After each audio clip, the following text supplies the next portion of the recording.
vợ cả vẫn chưa được gặp lại các con. Mấy ngày nay chắc cô ấy khổ sở nhiều.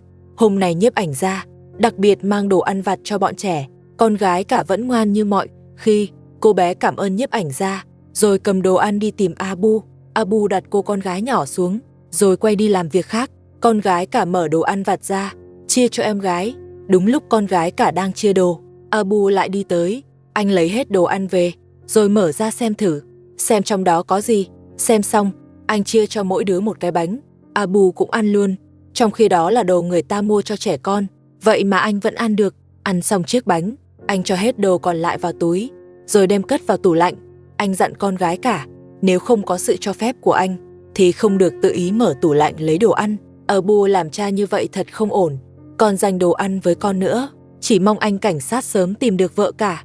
Chỉ cần vợ cả trở về, bọn trẻ mới được chăm tốt hơn. Bọn trẻ cầm bánh quy, ngồi dưới đất ăn rất vui. Abu ở bếp dọn bộ trà hôm qua. Anh nói với Nhiếp Ảnh Gia, vợ cả không có ở nhà. Trong nhà có quá nhiều việc, vừa phải nấu ăn vừa phải trông con. Cứ thế này thì anh sẽ kiệt sức mất. Anh lại nhờ Nhiếp Ảnh Gia, khi về thì ghé hỏi anh cảnh sát giúp, hỏi xem có tin tức gì về vợ cả không. Nhiếp Ảnh Gia hỏi Abu, anh ăn sáng chưa? Nếu ăn rồi, thì anh ấy có thể chở đi gặp anh cảnh sát, cùng nhau hỏi cho rõ. Abu nói sáng nay dậy muộn, đến giờ vẫn chưa nấu bữa sáng. Đúng lúc họ đang nói chuyện, hai đứa nhỏ đã ăn hết bánh rồi. Cô con gái nhỏ đi tới chỗ tủ lạnh, có vẻ vẫn chưa no. Bé đứng đó đòi ăn rồi mở tủ lạnh, lấy ra một quả chuối, chia chuối làm 2 phần, rồi chia cho hai đứa ăn. Nhiếp Ảnh Gia mang nhiều đồ như vậy, mà Abu lại cất đi không cho con ăn. Con gái cả không thích ăn chuối, cô bé vẫn muốn ăn bánh quy. Abu lấy phần chuối của con gái cả, rồi tự ăn luôn. Anh bảo con gái cả, bánh quy để mai ăn, nếu đói thì đợi một chút, giờ anh sẽ làm bữa sáng. Ăn xong rồi tiếp tục đi tìm vợ cả. So với vợ cả, Abu thật sự kém xa. Bữa sáng anh làm quá đơn giản, chỉ có bánh nang và sữa chua lấy từ tủ lạnh, còn là đồ nguội. Trẻ con đang tuổi lớn, ăn vậy cũng khó mà đủ chất. Trong tay Abu vẫn có tiền, anh còn cầm 20 triệu từ con trai lớn. Ít nhất cũng nên mua thêm trứng cho bọn trẻ, để chúng có sức. Dù không biết nấu nướng, luộc trứng cũng đâu có khó. Abu chăm con kiểu này chỉ khiến bọn trẻ thiệt thòi thêm. Ăn xong rồi, Abu cũng không dọn dẹp, mà dẫn bọn trẻ đi tìm vợ cả. Anh vẫn bắt Nhiếp Ảnh Gia lái xe, chở họ đi tìm. Còn chuyện đã hứa đi gặp anh cảnh sát, hỏi tiến triển về vợ cả, lại bị Abu đổi ý. Anh nói hôm nay sẽ tới khu chăn nuôi tìm, mà nơi đó lại đi ngược hướng chỗ anh cảnh sát làm việc, nên họ không đi nữa. Bảo Nhiếp Ảnh Gia về nhà rồi ghé hỏi riêng. Theo mình thấy, Abu với chuyện vợ cả mất tích hình như không thật sự sốt ruột lắm. Nhìn qua thì cứ như đang làm cho có thôi. Còn vợ cả bị ai đưa đi, chỉ khi tìm được vợ cả mới biết rõ. Họ đi dọc theo đường lớn, rồi tới khu chăn thả. Chỗ này rất trống trải, xung quanh chỉ có một nhà dân. Abu tìm khắp mấy làng gần đó và vùng núi. Nơi chăn thả này là hy vọng cuối cùng. Trong lều có hai mẹ con đang sống. Abu chào hỏi họ. Người dân hỏi anh đến làm gì. Abu nói rõ lý do mình tới đây, rồi lấy điện thoại ra cho họ xem. Người dân cũng nói họ chưa từng thấy vợ cả trong hình. Họ còn nói với Abu, điều kiện ở đây rất thiếu thốn, ít ai ghé tới lắm. Hơn nữa, chỉ cần nhìn là biết có người hay không. Dù người Abu tìm có ở đây, cũng sẽ thấy ngay. Ở đây không thể giấu ai được. Người dân nói cũng rất có lý. Abu cũng không cần tìm tiếp ở đây nữa. Abu rời khu chăn thả, rồi quay vào thành phố tìm.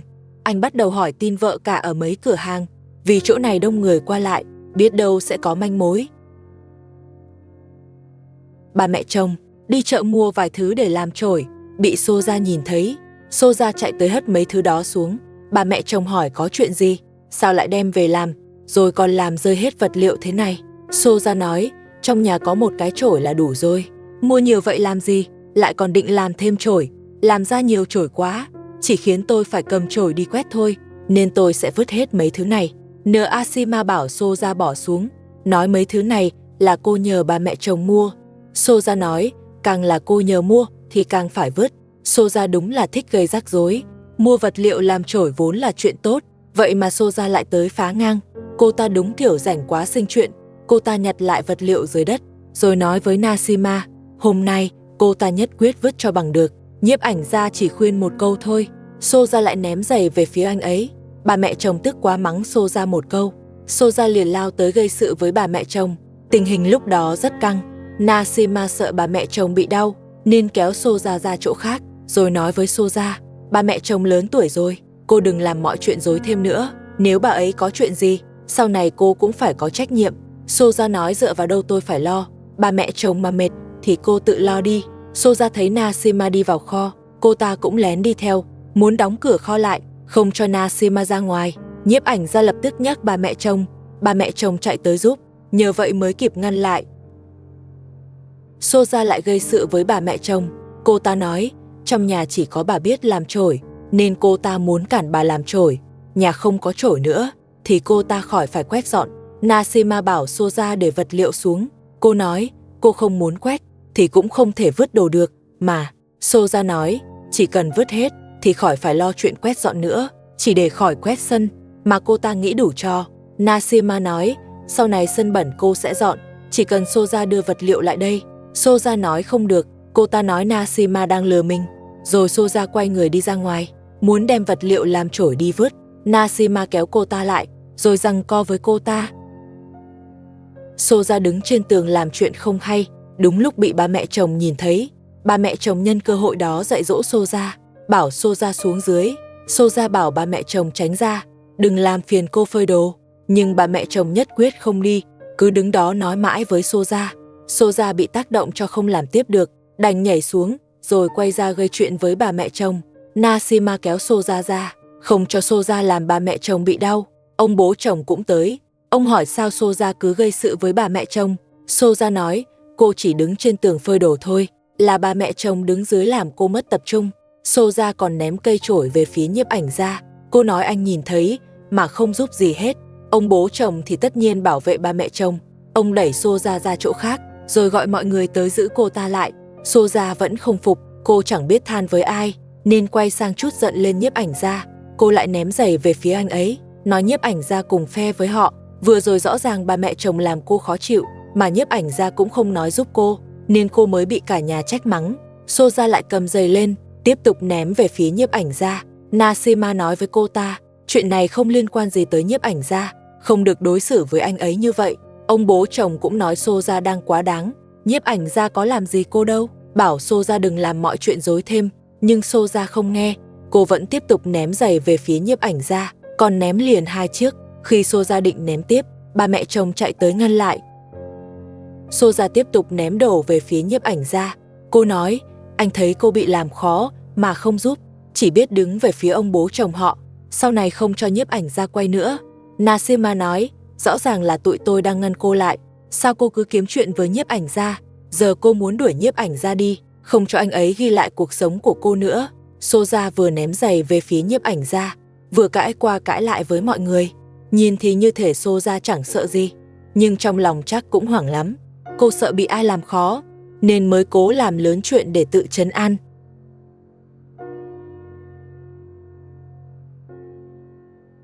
Soja muốn đuổi nhiếp ảnh ra đi, nên cố tình làm quá lên, nhưng làm vậy cũng không có tác dụng. Soja lại đứng dậy tiếp tục đuổi nhiếp ảnh ra. Nashima mang một sợi dây tới, giống lần trước Soja từng làm với cô giữ Soja lại để bình tĩnh hơn. Ba mẹ chồng cũng tới, cơ hội này họ không muốn bỏ qua. Ông bố chồng cũng chạy tới xem. Ông nói với Soja, hôm nay giữ con lại như vậy là vì con làm cả nhà quá mệt, nên phải để con bình tĩnh lại một chút. Soja nói cứ giữ thì giữ, cô không sợ. Soja lại ném giày về phía nhiếp ảnh ra, bảo anh ấy quay lại hết cho cô, để cô giữ làm bằng chứng. Ông bố chồng bảo nhiếp ảnh ra đừng quay đoạn này, ông sợ Soja lấy video cho Lee Min Ho xem, rồi lại gây chuyện, khiến mọi việc rắc rối thêm. Nhiếp ảnh ra nói ông đừng lo, anh đã ghi lại toàn bộ sự việc rồi, video này sẽ có lợi cho họ. Ông bố chồng nghe vậy mới yên tâm. Chớp mắt một cái, Soja đã tuột khỏi sợi dây. Không hiểu ba mẹ chồng và Nashima sơ ý thế nào, nên vẫn để Soja thoát ra được. Nashima đẩy Soja vào kho, rồi khóa cửa lại luôn. Vậy là xong, Soja bị giữ trong kho, không ra được nữa. Ba mẹ chồng đứng ngoài cửa cầm giày, rồi nói với Soja, hôm nay cứ ở yên trong đó, để tự suy nghĩ lại cho bình tĩnh. Soja ở trong kho la lên, bảo ba mẹ chồng mở cửa, nếu không mở thì cô ta bảo sẽ nói những lời khó nghe. Ba mẹ chồng cầm cây gậy đi tới, rồi chọc qua khe cửa kho. Thấy không ai mở cửa cho mình, Soja liền tháo tấm nhựa trên cửa ra, còn định dùng tấm đó đuổi bà mẹ chồng. Nhưng bà mẹ chồng đang cầm gậy, chỉ đứng ngoài quan sát. Chỉ cần Soja thò tay ra, bà liền gõ cho cô ta tỉnh. Soja cũng khá danh, cô ta giành lấy cây gậy của bà mẹ chồng, rồi còn định trèo qua cửa để ra ngoài, gần như sắp thoát được rồi. Thì Nashima chạy tới kéo cô ta vào lại. Soja quay sang nhờ nhiếp ảnh ra giúp, bảo anh ấy thả cô ra. Bà mẹ chồng ném dép để dọa cô ta. Nashima cũng đứng cạnh đó, không cho Soja trèo ra ngoài nữa. Soja vẫn tìm cách ra khỏi kho. Cô ta đưa tay định mở cửa kho, nhưng thử mấy lần cũng không được. Thế là cô ta lại tính trèo ra phía trên. Soja đúng là không lúc nào yên, chưa từng thấy ai rắc rối như vậy.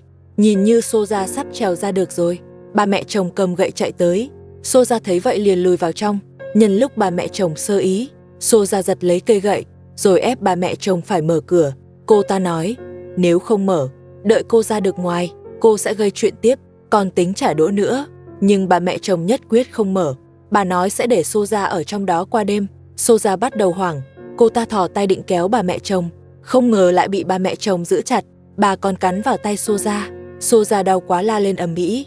Đến khi Soja chịu xuống giọng, bà mẹ chồng mới thả ra. Cuối cùng bà mẹ chồng cũng xả được bực tức. Ông bố chồng thấy bà mẹ chồng cắn Soja, liền bảo bà đi chỗ khác trước, để tránh Soja quay ra trả đũa. Bà mẹ chồng đi rồi, ông bố chồng lại mở cửa cho Soja. Soja nói, bà ấy cắn tôi ông không quản sao, ông định bỏ qua thật à? Nếu ông không xử, thì tôi tự đi đòi lại đó. Soja càng lúc càng quá đà, còn lớn tiếng với cả ông bố chồng. Đúng là ông không nên mở cửa cho cô ta.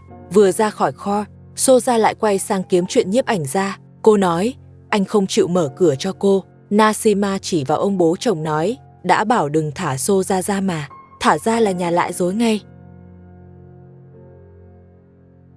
Soja lại chạy đi tìm bà mẹ chồng. Nashima kéo cô ta ra chỗ khác. Soja còn nói, bà mẹ chồng đừng có đi một mình, không thì cô ta sẽ làm lớn chuyện. Ông bố chồng nghe vậy liền cảnh cáo. Ông nói với Soja, nếu bà mẹ chồng có chuyện gì, thì ông sẽ không bỏ qua cho Soja đâu. Nashima nói với ông bố chồng, để an toàn cho bà mẹ chồng, hay là giữ Soja lại đi. Nhưng ông bố chồng ngăn lại, ông nói mình đã sắp xếp rồi, Soja sẽ không làm gì bà mẹ chồng đâu. Soja vẫn nói, nếu bà mẹ chồng đi một mình, thì cô sẽ gây chuyện tới cùng. Ông bố chồng tức lắm, giờ Soja chẳng còn nghe lời ông nữa rồi. Ông bố chồng giữ Soja lại, rồi bảo Nashima lấy dây tới. Soja tự chuốc rắc rối vào người, cô ta bị giữ lại bằng dây, không thoát ra được. Soja lại gọi con trai lớn, bảo con trai lớn tháo dây cho mình. Con trai lớn dù chiều cô ta, nhưng anh đâu có ngốc, anh biết Soja làm sai, nên không chịu tháo ra. Soja lập tức đổi thái độ, bị vậy rồi mà vẫn muốn gây chuyện với con trai lớn. Con trai lớn cũng không nhịn nữa, anh nói sẽ không tháo dây cho Soja, tốt nhất cứ để cô ta ở yên vậy đi. Soja quay sang mách ông bố chồng, ông nói chỉ thấy con làm con trai lớn mệt, chứ không thấy con trai lớn làm gì con cả. Con trai lớn thấy dây chưa chắc, nên cố định thêm một vòng nữa. Soja đúng là khó nói chuyện, không làm gì được, thì quay sang mắng nhiếc. Cô ta nói lời rất khó nghe với mọi người. Con trai lớn bảo cô ta im lại, anh nói nếu còn nói nữa, thì sẽ cho cô ta im miệng luôn. Bà mẹ chồng nói, chặn miệng cũng không giải quyết được, bảo con trai lớn dạy cô ta biết điều đi. Nhưng con trai lớn không nỡ làm mạnh tay, anh chỉ đẩy cô ta ngồi yên, bảo đừng nói lời khó nghe nữa. Bà mẹ chồng và Nashima tiếp tục sắp xếp đống vật liệu mang về, họ trải ra để làm chổi. Trong lúc họ đang làm, Soja vẫn phá đám. Cô ta nói với bà mẹ chồng, dù làm ra bao nhiêu cái chổi, tôi cũng sẽ vứt hết. Nhiếp ảnh ra hỏi, chổi tốt sao lại vứt?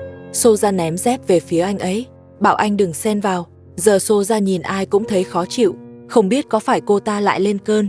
Con trai lớn tới ngăn Soja làm ầm lên, bà mẹ chồng và Nashima vẫn làm tiếp. Soja đúng là khiến người ta mệt, dù không phá được nữa, nhưng miệng thì nói mãi không thôi. Con trai lớn lại cảnh cáo, còn nói nữa là cho im luôn. Vừa dứt lời, ông bố chồng đã chịu hết nổi. Ông lấy tấm chăn dưới đất, trùm lên Soja rồi bỏ đi. Ông làm vậy vì ông bực quá rồi, không muốn nghe Soja nói nữa. Soja đứng lên hất chăn ra. Con trai lớn nói, cô ta ngoan lại chút đi. Ngay cả ông bố chồng cũng mệt rồi, bảo cô ta đừng làm ầm lên nữa. Nhưng Soja lại la lớn. Cô ta nói, mọi người đối xử bất công. Con trai lớn bực quá định dần mặt cô ta, nhưng Soja cầm dép lên dọa lại.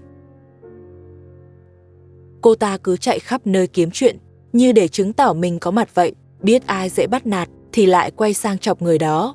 Cả Nashima làm trổi. Soja đúng là rắc rối, chỗ nào cũng gây phiền phức.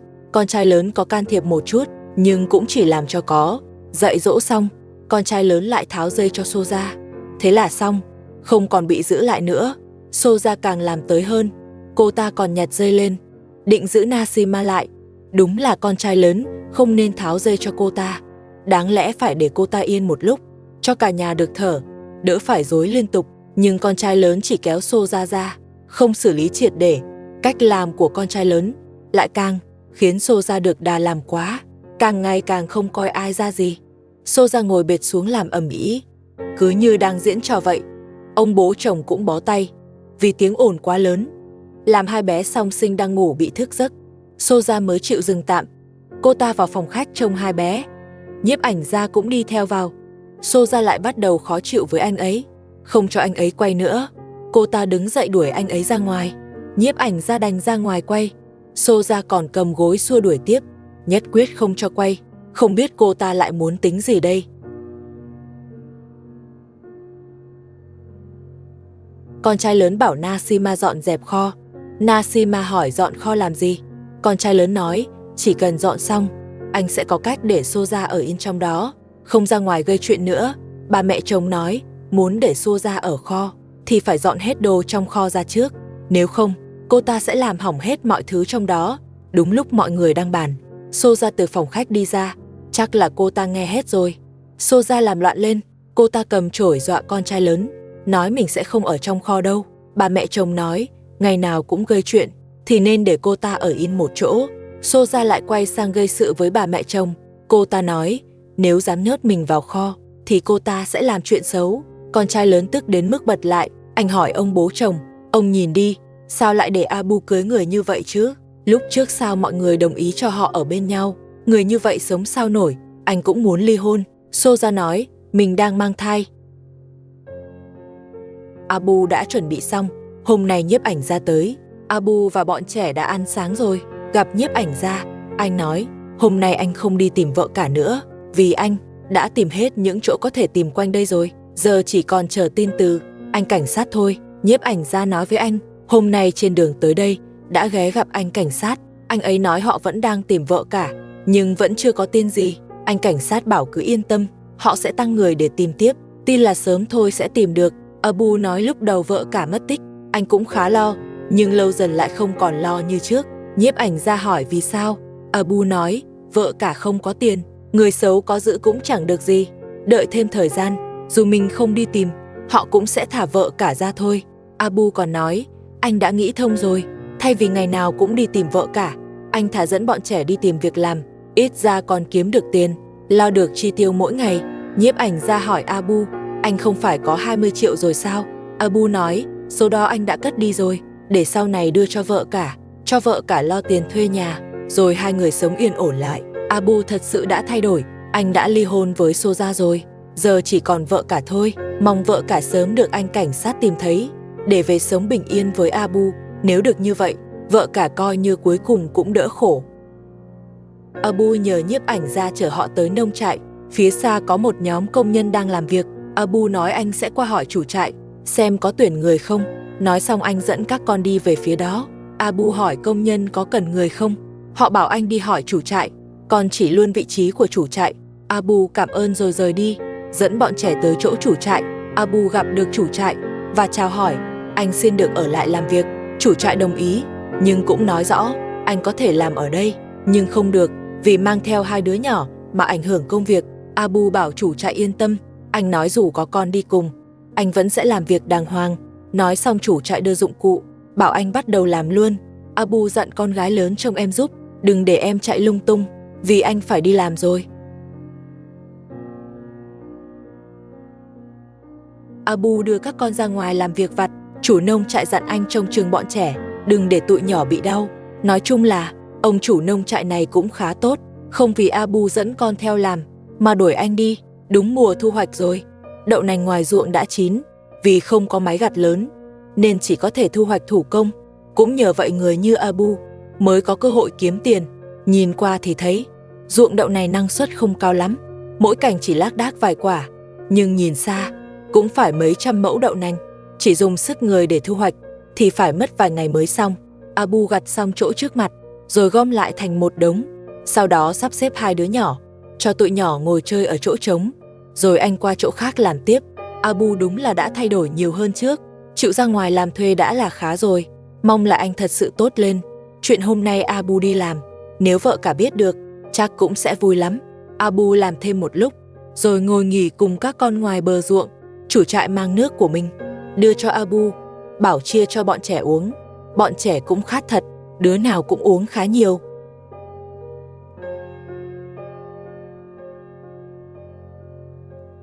Uống nước xong, Abu lại tiếp tục làm. Một lúc sau, chủ trại đi tới, đưa tiền công cho Abu, rồi nói, anh dẫn con theo làm cũng vất vả, giờ cũng tới trưa rồi, ở đây không lo cơm, anh đưa bọn nhỏ về nhà ăn đi. Abu nhận tiền công, rồi cảm ơn chủ trại, dẫn các con chuẩn bị rời đi. Nhìn thấy ruộng bắp phía xa, Abu dẫn bọn trẻ đi qua đó, thấy bắp đã chín, Abu liền động lòng, anh bảo bọn trẻ đứng đợi bên cạnh, rồi chui vào ruộng bắp, bẻ vài trái bắp ở trong đó. Làm vậy thì không ổn chút nào, anh thấy chủ trại không để ý, nên lén bẻ bắp, định mang về cho bọn trẻ ăn trưa. Nasima cũng chăm chỉ như vợ cả, ngày nào cũng dọn dẹp việc nhà. Con trai lớn thì đang chơi với cặp song sinh, dù song sinh không phải con của anh, nhưng con trai lớn vẫn thương tụi nhỏ lắm. Nasima nói với con trai lớn, trời đã bắt đầu se lạnh, nên cô định hôm nay mang thảm trong nhà ra giặt. Con trai lớn đồng ý ngay, anh khen Nasima tính trước tính sau, còn nói sẽ tìm người giúp một tay. Nasima bảo anh, con trai lớn giúp là được rồi. Con trai lớn nói, chắc chắn sẽ giúp, nhưng thảm lớn quá, nên anh muốn gọi Soja phụ luôn. Soja nghe nói phải phụ, liền la ra ngoài, nói chỉ chăm song sinh thôi, giặt thảm thì đừng gọi cô ta, có gọi cũng không rảnh. Con trai lớn nói, để ba mẹ chồng trông song sinh, còn lại cùng nhau giặt thảm, tiện thể mang luôn chăn của song sinh ra giặt. Soja nói, chăn không bẩn khỏi giặt, nói chung là cô ta không có thời gian, bảo con trai lớn đừng gọi nữa. Con trai lớn nói chăn của song sinh, cả mùa hè chưa giặt lần nào, hôm qua tụi nhỏ còn tẻ lên đó, nên chăn có mùi rồi, vẫn nên mang ra giặt chung luôn. Soja nói, dù hôm nay có giặt chăn của song sinh, mà một tụi nhỏ lại tè nữa thôi, giặt hay không cũng chẳng khác gì. Soja đúng là lời thật, cô ta còn để song sinh đắp cái chăn có mùi. Con trai lớn nói thế nào, Soja cũng nhất quyết không chịu phụ. Cô ta bế cặp song sinh lên, rồi nói, tôi trông con đây này, anh qua phụ Nasima giặt thảm đi, nếu anh thấy thảm bẩn thì tự đem đi giặt cũng được, chứ tôi không giặt đâu. Con trai lớn cười cười đi vào phòng, kéo Soja ra ngoài phụ giặt thảm. Anh còn bảo cô ta yên tâm, song sinh sẽ có bà mẹ chồng trông, chỉ cần hôm nay Soja chịu giúp giặt thảm, mai anh sẽ dẫn cô ta đi dạo phố. Soja chỉ vào cặp song sinh rồi cười, nói mai cũng phải đưa song sinh đi cùng. Con trai lớn cũng cười rồi gật đầu, đồng ý đưa tụi nhỏ đi chung. Soja lại nói với con trai lớn, mai không chỉ đi dạo phố, mà còn phải dẫn cô ta đi ăn ngon. Nói xong, Soja đi vào bếp, cùng Nasima dọn thảm, rồi khiêng thảm ra ngoài. Hôm nay Soja làm cũng tạm ổn, ít nhất không gây chuyện, đúng là người như Soja, cũng thích đi dạo phố. Soja và Nasima vừa khiêng thảm ra đến sân, Soja lại bắt đầu tìm cớ. Cô ta nói với Nasima, thảm nặng quá, nói mình đang yếu lắm, không thể phụ giặt thảm, bảo việc giặt để Nasima tự làm. Ông bố chồng nói, Soja chỉ nói bừa, ngày nào cũng quậy phá trong nhà, sao có thể yếu được chứ, bảo cô ta mau đi giặt thảm. Bị ông bố chồng mắng một trận, Soja mới chịu làm. Nasima thấy cô ta không chạy nữa, liền trải thảm ra, rồi gọi Soja đi lấy đồ giặt thảm. Soja nói không biết đồ để đâu, cũng không muốn đi lấy, cô ta chỉ chịu trải thảm thôi, nói không ai trông song sinh, nên cô ta phải đi trông con. Ông bố chồng nói, chuyện trông song sinh, không cần Soja lo, bà mẹ chồng đang trông rồi, bảo cô ta yên tâm giặt thảm, lát nữa con trai lớn cũng sẽ qua phụ, có ông bố chồng đứng đó.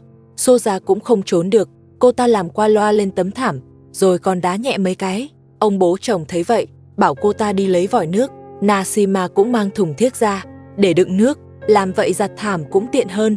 Con trai lớn đi tới, thấy Soja đang làm thì rất vui. Anh nói với cô ta, chỉ cần sau này cô ta chăm làm như hôm nay, anh sẽ mua đồ mới cho cô ta. Soja nói, anh vừa hứa mai dẫn tôi đi dạo phố, vậy đồ thì mai mua luôn.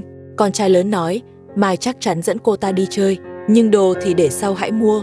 đợi cô ta bớt gây chuyện rồi mua. Nờ Asima thấy Soja làm còn đòi điều kiện. Soja nghe vậy, lại thấy khó chịu. Soja hất vòi nước ra, rồi xô Nashima ngã, còn cầm thùng thiếc lại, ép lên người Nashima. Vừa nãy còn nói mình yếu, giờ lại khỏe bất ngờ, rõ ràng chỉ là muốn trốn việc. Nashima đứng dậy, muốn nói cho ra lẽ với Soja. Con trai lớn cũng nổi giận, anh nói với Soja, mai sẽ không dẫn cô ta đi dạo phố nữa, đồ mới cũng không mua luôn. Soja nghe thế, cảm giác như mất hết tất cả. Cô ta lại quay sang gây sự với Nashima, nói là tại Nashima nên cô ta mới chẳng được gì hết. Nếu con trai lớn không dẫn đi chơi thì đừng ai mong giặt thảm nữa. Soja đúng là hay làm quá, chỉ muốn hưởng lợi, không muốn thiệt.